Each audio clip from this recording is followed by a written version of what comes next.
ஓசூர் அருகே மிக பிரம்மாண்டமான பொட்டானிக்கல் கார்டன். ஊட்டி, கொடைக்கானல், ஏற்காடு, லால்பாக் ஆகிய இடங்களில் அமைந்துள்ள பொட்டானிக்கல் கார்டன் அளவை ஒப்பிடுகையில் இது மிகப்பெரியது. இங்கிருந்துதான் பல செடிகள் அங்கு செல்கின்றன என்பதும் இதன் சிறப்பு. விடுமுறை நாட்களில் சுற்றி பார்க்க வேண்டிய இடங்களில் சிறப்பிடம் கொண்டது இவ்வூர். குட்டி குட்டியாய் பூச்செடிகள், என்னென்ன வகை பட்டியலிட இயலாது. ஏனெனில் அத்தனை வகைகள். அவை சின்னஞ்சிறியவையாய் இருக்கும் பொழுதே பூத்து குலுங்கும் வியப்பு.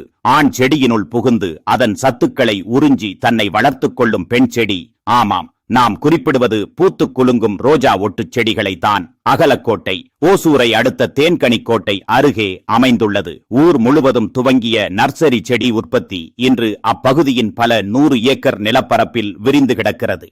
ஏராளமான வகை செடிகள் ஒரே இடத்தில் காண்பது அவற்றை வாங்கி நம் வீட்டிற்கு எடுத்துச் செல்ல வேண்டும் என்கிற எண்ணத்தை தோற்றுவிக்கிறது. அகலக்கோட்டை போங்க, உங்களுக்கு என்ன நிறத்தில் ரோஜா பூச்செடி வேண்டுமோ அதை எடுத்துக்கிட்டு வீட்டுக்கு வாங்க. அது மட்டுமா, ஏராளமான வகை செடிகள், நீங்கள் அவற்றை அரவணைத்து செல்வீர்கள் என்கிற ஆவலில் உங்களுக்காக அங்கே காத்திருக்கின்றன.